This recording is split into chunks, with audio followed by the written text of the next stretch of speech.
Hi, I'm Mackenzie. Hey, I'm Denise, and welcome to the podcast from Rundown to Reunion. Today we're going to be finishing our final episode on unspoken feelings. Mhm. And this is based off of a book called The Storm Inside by Sheila Walsh. So if you want to dive deeper into these feelings, definitely get the book to dive deeper in. Absolutely. And we are going to conclude this series on rage. Hmm. When Denise asked me how we should open rage, I said, let's Let's scream. scream. I actually didn't say let's scream, I just screamed. She But did. And I told her, maybe don't hurt people's ears with that. But if you want to scream, we can provide a moment for you to do that. Absolutely. Ready? One, two, three. Very good. Very good. Listen, So now we're ready to start. get it out. It's important. It's important. That's a healthy tactic. Don't scream at somebody. Okay, we hope you don't didn't just do that. Go back in time. um, So as we go throughout today's episode, we here's a verse that we hope that you can kind of take to heart. It's from Ephesians 4, verses 25 to 27. It states, "Therefore, each of you must put off falsehood and speak truthfully to your neighbor, for we are all members of one body. In your anger, do not sin. Do not let the sun go down while you are still angry, and do not give the devil a foothold." Mm, good warning there. Yeah. So I don't think we have to define rage, right? We all know what rage is. Yes. Yeah. But what causes rage?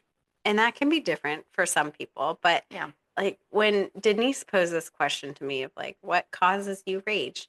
My first thought was injustice. Yeah. You know, in in our justice system in America, it is a mess for so many different reasons. Hmm. My parents have been foster parents. I have friends that have foster kids, and seeing, the desire is always reunification, Yeah. but sometimes that is not what is best for the child, and the system just fails them. And then you see women and children in these abusive situations, and it takes so much for them to get into a safe place. Hmm. Yeah. And I think too, something else that can cause us a lot of rage is when we are wronged in some way, and that's an injustice. Like it really can be. And then also just seeing like other people that you really care about being wronged. Like that's what really gets me is when people that I love, like horrible things are happening to them that does not add up, does not make sense, is completely uncalled for. And I have my best friend, uh she had a this is like a really funny story. It's funny now, but she had a boyfriend in high school, and he was kind of eh. And he like treated her kind of poorly the one day, and she had a hard time standing up for herself. So I like picked up the phone and kind of let him have it. That's awesome. Sometimes you gotta go to bat for people, And I think I did it in such a way where it was like I just called him out. I was like, this Mhm, is not okay. mhm. I wasn't like swearing at him or anything crazy like that. But I like we still talk about it every so often. um, because if you wrong my people, it doesn't sit well for me. I used to be horrible at standing up for myself. I'm a lot better at that now than I used to be, but I can always go to bat for the people I care about. Yeah, so essentially, I mean, it's something that's done wrong to you or someone that you love that Right. you just have no control over, Yeah. right? And it can bring out this rage inside of Hmm. And I think sometimes all it takes is like one final little push, you. and we're just like right off the edge, right? Like, especially if you're a stuffer, which I think a lot of us are. I Mhm. totally admit to like being somebody who stuffs. I've gotten a lot better at it, but it's like we just continually push down like assault after assault, all these horrible things that are happening, or just like even little things that like get under your skin, but you don't talk about it, right? You just stuff it down, and then the stack of wood just grows higher and higher. And then one little spark is going to hit one day and you are going to blow. Hmm. And that is not a good sight. That's why we have road rage, right? Like, Oh, absolutely. it's Yes. not like someone cut you off and then all of a sudden you became a lunatic. So many different things piled on, and that was the last straw. Boom. Boom. Yep. And frustration that's not dealt with can become anger, which, when that's ignored, can then suddenly and unexpectedly ramp up to this rage. Right. It's not like rage just like happens, Right. in a It's a moment. It process. is a process for sure. And, you know, as frustration kind of like opens the door to anger and rage, we start to feel powerless and we start to find it just, it's all too easy, right? To just stuff it down, Mm. stuff, stuff, stuff, stuff. Um, but when we do that, basically what we're doing is like we're just adding like fuel dumps into our lives, right? And we're basically like saturating our souls with accelerant. Hmm. I mean, if you want like a visual picture here, Yeah. like it's not looking good. Like you're stacking stuff up and you're adding fuel to it, but nothing's happening, but something's gonna go off it. Something's gonna trigger that. And it's interesting because when we're stuffing and piling and everything like that, anger then makes us feel uncomfortable. Yeah. Right. And while our society can perceive an angry man as a passionate and strong man, most often it is perceived, when women are angry, we are perceived as out of control. Mm. Right. So instead of caring about what the world even says, we need to go to God's word and see what it says about anger. So the interesting thing about God's word is it portrays anger as righteous and unrighteous. So you can have a righteous anger. So a Mm-hmm. few of those, just like kind of tip of the iceberg examples, would be like when Moses came down from Mount Sinai after receiving the Ten Commandments, and he saw the people just blatantly worshiping idols. You can find that account in Exodus 32.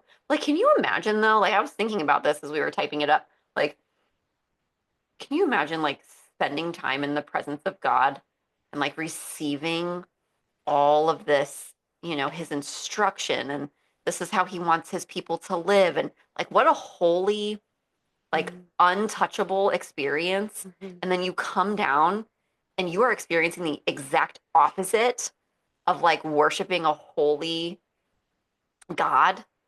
Oh, my lands. I mean, I would have been just as angry as Moses. Like it would not have Right. been pretty, right? Or there's an account in Mark 3 where Jesus actually gets angry because it's the Sabbath and the Pharisees are trying to hold the letter of the law in place of like mercy of healing someone. Like a man comes to him and he wants healing, and it's like, well, it's the Sabbath, you can't heal him. Like, are you kidding me right now? Like, are we really going to withhold like mercy? Mm-hmm. Isn't that what God is all about?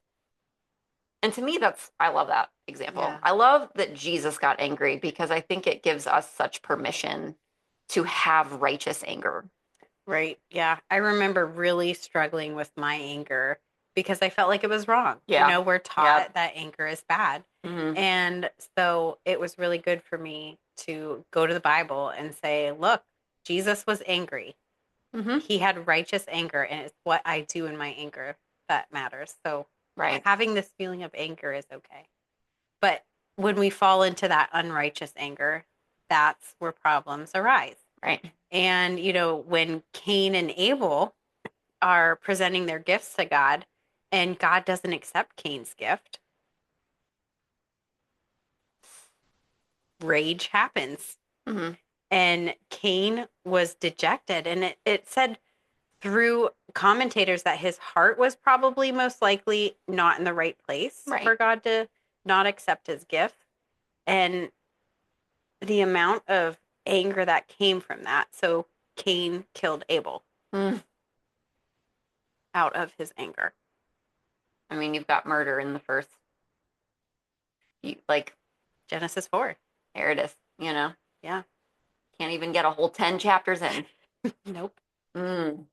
And the thing is like the more that we harden our heart against that voice that calls us back to the Lord, to his heart, the farther from grace and salvation we wander. And we see that with Cain and Abel. Mm-hmm. You Mm-hmm. see that is God's not accepting his gift because of his heart. Mm-hmm. And instead of shifting his perspective, molding his heart towards God, he chooses his own way. And that's when anger can get you into a lot of trouble. Yeah. I think something else we have to look out for is jealousy, right? Mm, Because anger can come from that, yep. and acting out in anger can happen. Yep. And when you look at Saul, he was the first king of Israel. You can see that he was on this jealous streak. And jealousy, given free reign, always leads to disaster. Mm. Yeah, we talked a little bit in last week's episode, or I think the week before, about like comparison. Mm-hmm. And I think when you are in the comparison trap for too long, that leads to jealousy. Mm-hmm. So watch yourself. Yeah. Like put up solid boundaries. Like if you're scrolling socials and all you're doing is comparing, get off, Yeah. you know, or block certain accounts. Um, Total side note there, but I think that I think that's one of our biggest downfalls is it, social media it's such a good tool and it can hurt us if we're using it in ways that aren't good. Mm-hmm. Um, in First Samuel 20, we actually see how Saul allowed his mind to grow so polluted by Mm-hmm. the lies that he couldn't discern the truth anymore. He was so jealous of David and it blinded him. And that's what jealousy does, right? Yeah. And he's so out of control at this point, and he's spurred on by the enemy, and it brought him down, and it'll bring us down because we can't see the truth. We're blinded, right? And so, the author of this book quotes 1 Samuel 16:14 as one of the saddest verses in scripture. And it states that the Spirit of the Lord, the Spirit of God, had left Saul. Like this was a man that had the Lord, like he had God, he had his spirit, and he chose a path of jealousy, and that blinded him, and he just kept going and going and going. And he refused to bend the knee to God, and God left him. Mm. Oh my gosh. When we resist the spirit and submit to our own broken humanity, we lose every single time. Yeah. Because in those moments, we're taking our eyes off the Father at our own peril. Right. When we harden our hearts as Saul did and refuse God's mercy and grace, we lose something else in the bargain. And it's his goodness and his truth. I don't want to lose those things. No way. Mm-mm. And giving in to those lies that led to division and destruction, it produces this like spiritual death inside of us. Mm. And so here's the deal, like we get to choose. Are we going to fall on our own sword? Are we going to kind of bow to this jealousy and this anger and the lies of the enemy? Or are we going to fall onto the mercy of God? Mm. I choose the latter. Mm-hmm. And, of all the emotions that we have talked about so far, anger has the most potent powder, and it's the most difficult to talk about. There are days when we would like to punch a wall, Absolutely. but instead we fold and put away the laundry and find a way to move past it. We are sometimes even afraid of our own rage. Mm-hmm. But I think, and then we start to kind of question, like, well, what would happen if we end up taking our anger out, on our children? Or what if we say something or do something that we can't take back? Like, what if this anger like ruins our lives? What if the storm inside of us is too great to be contained? But again, if all you do is stuff it, it will come out and it will cause more pain because you're not dealing with it in the chunks where it comes up. You're dealing with all of these chunks all at once. Well, and when we're stuffing it, we think we're doing everyone a service, right? Right. But the greatest danger is when we're not dealing with it. Mm-hmm. When we think that containing it is good, but in the essence, we also end up containing everything else too. Yep. Not just anger, but joy, peace, hope, love, and life. Yeah, it's like like you can't like bottle up one without bottling up the others, Yeah. right? Because if you have all this rage inside of you, all this anger, all this jealousy, all this whatever you want to define it as, whatever however it's showing up for you, like you can't actually live in joy, hope, peace, love, patience, kindness, goodness. You can't have any of those things fully Mm. because there's this anger and this rage inside of you still that needs dealt with. And the reality is the enemy wants to keep us in this prison of rage. He Yeah. wants us to feel like we are completely lost and hopeless to this. Mm-hmm. But the truth is we're not. We're not lost and we're not hopeless because we are redeemed through Christ. Mm. You know, Christ paid everything so that we can live Yeah. and not just survive, but to live and thrive and experience abundance. Mm-hmm. So if you're wrestling with anger and rage right now, there are 4 truths that we want you to take heart in. Number 1, God is big enough for all your stuff. Yeah. You don't have to keep trying to stuff it and keep it contained. Release it to him. He can handle all of it. Mm-hmm. And I think too, like when you're stuffing it, it's like you think you're putting on like a pretty picture, but it's like, but your heart, Mm. like what's the condition of your heart? Mm-hmm. And that's what God really cares about, Yeah. right? Because out of the overflow of the heart, the mouth speaks. Like it's just, it matters Mm-hmm. what's in your heart. And like Mackenzie, he can handle it. Like you don't have to be afraid to ask him the hard questions or yell or scream, whatever, right? And like the second one is to learn to trust God as the one you can tell everything to. Because again, like those two go hand in hand. He can handle it. And he's not surprised Mm-mm. by it Yeah. either. I found myself at one point, I would always go to friends first.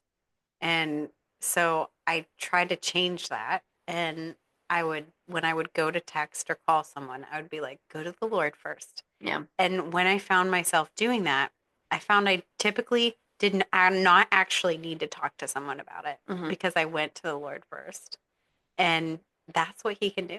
He can provide you with answers to those things when you trust him and give it to him. And I think too, like I'm sure I've shared this, I'm very much a verbal processor. So I actually, for years, actually didn't talk about a lot. Like I am a stuffer and I stuffed a lot of rage down for years. Yeah. And I actually didn't talk to my friends about it. I didn't really talk to anybody about it. I don't think I talked to God about it. It was just like a part of me. Not fun.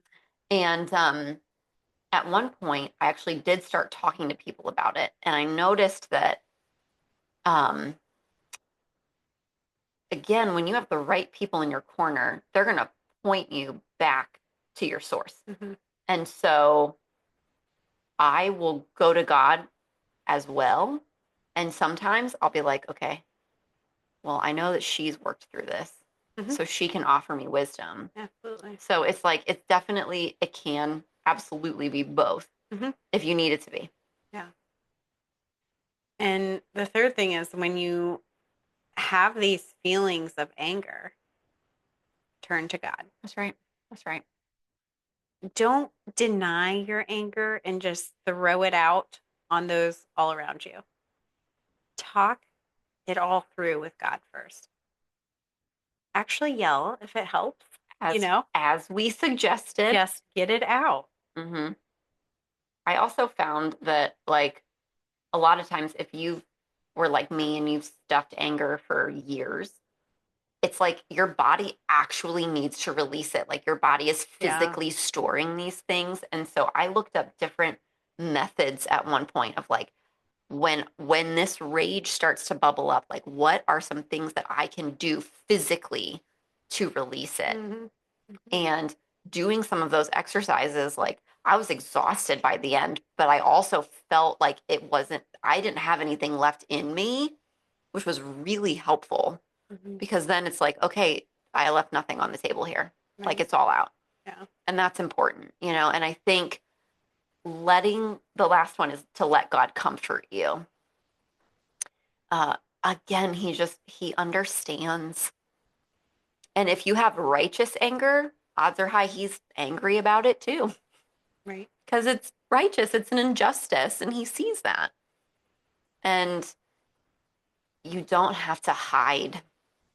And if it's an unrighteous anger and you're being jealous or you have some things going on that aren't in alignment with him, he's so kind in how he shows you those things.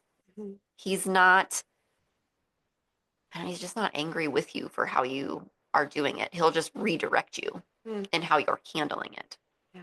because he wants what's best for you and for your loved ones and whoever else you're dealing with.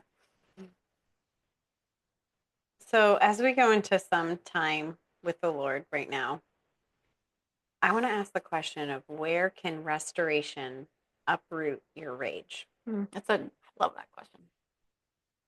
Just spend some time right now with the Lord. And maybe you're like, I don't think I am angry. I don't feel rage daily. Spend time with him and let him reveal to you where there may be rage within your heart that you're not even aware of. Yeah, He is a God that restores and redeems. that's right. So let's go to him now.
So as we come back, as somebody who has dealt with a lot of anger and rage the last few years, I just want to encourage anyone that's in that space that it's okay to be angry. It is what you do with it.